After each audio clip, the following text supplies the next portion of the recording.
दोस्तों नमस्कार। अर्धवार्षिक परीक्षा का हिंदी विषय का कक्षा 12वीं का पेपर आ चुका है। सभी बच्चे चैनल को सब्सक्राइब कर लो क्योंकि आप लोगों के लिए ऐसे सभी विषय के पेपर्स यहां पर देखने को मिलेंगे और वो भी सॉल्यूशन सहित। यदि आप सभी बच्चों को नोट्स चाहिए तो वेबसाइट की लिंक मैंने डिस्क्रिप्शन में डाल रखी है। डायरेक्ट क्लिक करके और एक चैप्टर से लेकर आपके ऑल चैप्टर्स के नोट्स मिल जाएंगे और वो भी बिल्कुल शब्द सीमा के आधार पर। मतलब जितनी ज़रूरत है उतने ही शब्दों में मैंने लिखा है, मेरे हाथ से नोट्स बनाए गए हैं। इसलिए आप लोगों के लिए वार्षिक परीक्षा, अर्धवार्षिक और प्री बोर्ड सबके लिए लाभदायक साबित होंगे। सारे चैप्टर्स को मैंने शामिल करा है, प्लस ग्रामर को भी मैंने उसमें शामिल कर लिया है। नोट्स की लिंक मैंने डिस्क्रिप्शन में दे दी है, ऊपर ही ऊपर उस पर क्लिक करके आप परचेस कर सकते हैं और ऐप की लिंक भी वहाँ पर दे रखी है। कक्षा 12वीं अर्धवार्षिक पेपर आपका 80 नंबर का होने वाला है और ये जो इंस्ट्रक्शन दिए हैं इसी के आधार पर आप लोगों को पूरा का पूरा पेपर हल करना है और इसी इंस्ट्रक्शन के आधार पर मैंने नोट्स बनाए हुए हैं और सारे चैप्टर्स के क्वेश्चनों को मैंने शामिल करा है जो कि आपको याद करने रहेंगे। आइए स्टार्ट करते हैं पहले क्वेश्चन से।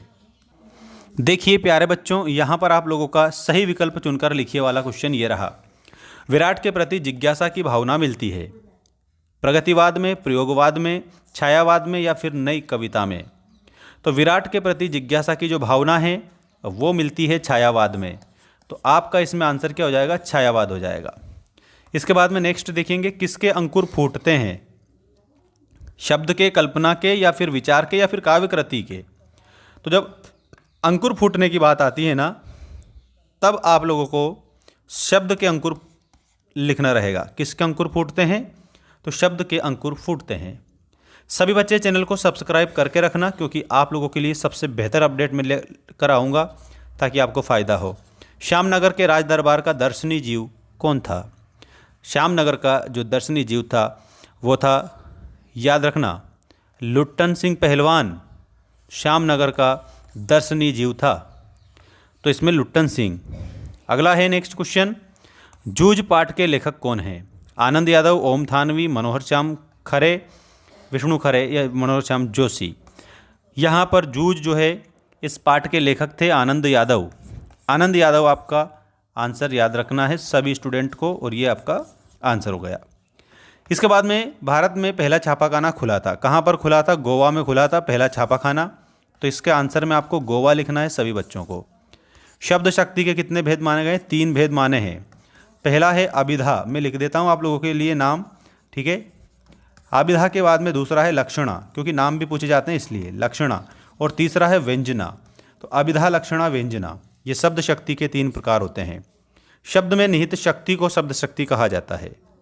रिक्त स्थानों की पूर्ति कीजिए वाला पहला क्वेश्चन देखिएगा।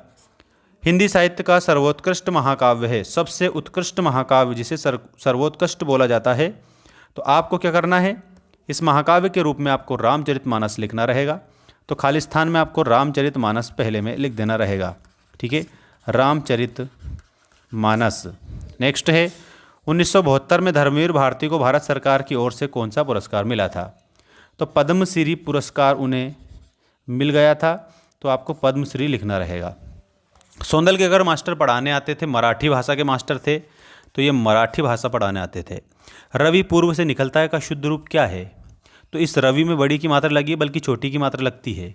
तो इसमें क्या लिखोगे? का शुद्ध रूप क्या है? तो रवि पूर्व से निकलता है, तो रवि जो है ना, बस सिर्फ रवि में छोटी की मात्रा लगाना है, बाकी पूरा वैसा का वैसे ही लिखना है। धोबी का कुत्ता घर का ना घाट का, एक क्या है? ये लोकोक्ति है, ठीक है। तो इसमें आपको लोकोक्ति बताना है सभी बच्चों को। अगला क्वेश्चन है, जिन छंदों में मात्राओं की गणना की जाती है वे छंद क्या कहलाते हैं? तो वे कहलाते हैं मात्रिक छंद। इसमें आपका मात्रिक उत्तर हो जाएगा। सभी स्क्रीनशॉट ले सकते हैं क्योंकि सारे आंसर मैंने लिख दिए हैं। दोस्तों आप सभी के लिए ऐप पर आपका सारा कोर्स उपलब्ध है। ऐप की लिंक डिस्क्रिप्शन में दे रखी है। अभी ऑफ़र चल रहा है तो आप लोग ऑफ़र के माध्यम से परचेस कर सकते हैं, बहुत ज़्यादा फ़ायदा मिलेगा। 999 का जो कोर्स है मात्र मैंने 199 में दे रखा है और ये सिर्फ दिवाली ऑफर चल रहा है, 11 तक ऑफर रहेगा। तो आप खरीद लेना, उसके बाद में वापस 999 में हो जाएगा, वार्षिक परीक्षा आने वाली है इसलिए, ठीक है। तो थोड़ा ध्यान रखना। ऐप की लिंक डिस्क्रिप्शन में है और नोट्स अगर आपको डायरेक्ट हिंदी के नोट्स चाहिए तो उसकी लिंक भी मैंने डिस्क्रिप्शन में डाल रखी है, डायरेक्ट जाकर आप परचेस कर सकते हैं। यहाँ पर नेक्स्ट क्वेश्चन है, सत्य असत्य लिखिए में। ये रहा आपका पहला क्वेश्चन। कैमरे के सामने बैठे अपाहिज के साथ साथ दर्शकों को भी रुलाने की कोशिश होती है। बिल्कुल सही बात है, इसमें आप लोगों को सही लिखना है, मतलब आपको इसमें सत्य आंसर बता देना रहेगा। किशोरी लाल गोस्वामी की इंदुमती पहली कहानी है, ये बात सही है। हिंदी की पहली कहानी है इंदुमती। ऋषि मुनियों ने दान को सबसे ऊंचा स्थान दिया है। तो दोस्तों ऋषि मुनि क्या कहते हैं? दान करो भाई साहब, बिल्कुल करो दान। ठीक है। पति पत्नी बच्चों को यशोधर बाबू का रोज मंदिर जाना अच्छा लगता था, नहीं लगता था? अच्छा, असत्य लिखना इसमें, असत्य। कहानी का नाट्य रूपांतरण असंभव है, तो यहाँ पर असत्य है, क्योंकि कहानी का हम नाट्य रूपांतरण कर सकते हैं। असत्य लिखना इसमें। जहाँ कारण के बिना कार्य का होना कहा जाता है वहाँ व्यतिरेक अलंकार होता है, तो ये असत्य है। ठीक है, इसमें आप लोगों को असत्य लिखना है, क्योंकि वहाँ पर कौन सा अलंकार होता है? विभावना अलंकार होता है। इसके बाद में अगला क्वेश्चन देखिएगा, सही जोड़ी बनाइए वाला। राम को चिंता थी। राम को चिंता किसकी थी? अपयश की चिंता थी। चुंबक का जादू, तो इसमें आप लोगों को लोहे पर पड़ता है चुंबक का जादू। आनंद यादव, तो आनंद यादव के आगे आपको जूझ लिखना है, आनंद यादव की रचना। रेडियो नाटक, रेडियो नाटक में आप लोगों को लिखना है और वो आपका करेक्ट उत्तर हो जाएगा। बिल्कुल सही बात है, ऑप्शन नंबर सा वाला। सीमित पात्र होते हैं उसमें। राष्ट्रभाषा जो है इसको संपर्क की भाषा के रूप में भी जाना जाता है। आख्यानक गीतियाँ, तो आख्यानक गीतियाँ के रूप में आपका आंसर हो जाएगा और वो हो जाएगा, बिल्कुल सही बात है। आख्यानक गीतियाँ में बिहारी सत्सई है, ये रीतिकाल की रचना है, बिहारी जी की रचना है। और दृश्य का जो संबंध होता है ना दोस्तों, वो स्मृति पर होता है, तो स्मृति आपका आंसर हो जाएगा। ठीक है। इसके बाद में एक शब्द एक वाक्य में उत्तर दीजिए वाला प्रश्न देखिएगा। सारे आंसर मैं आपको बता रहा हूँ, इसलिए आप चैनल को सब्सक्राइब कर लेना। यदि आपको क्वेश्चन आंसर चाहिए सारे चैप्टर्स के, और वो भी आपकी परीक्षा के आधार पर बनाए हुए हैंड रिटन मेरे द्वारा टाइप किए गए हैं पूरे, उसके लिंक मैंने डिस्क्रिप्शन में डाल रखी है। पूरा नोट्स वेबसाइट पर मिल जाएगा, पीडीएफ में डाउनलोड कर सकते हो आप खरीद कर। ठीक है, लिंक मैंने सबसे ऊपर दे रखी है। देखिएगा, कवि ने अपने खेत में कौन सा बीज बोया था? तो कवि ने अपने खेत में शब्द रूपी बीज बोया था। शब्द रूपी बीज।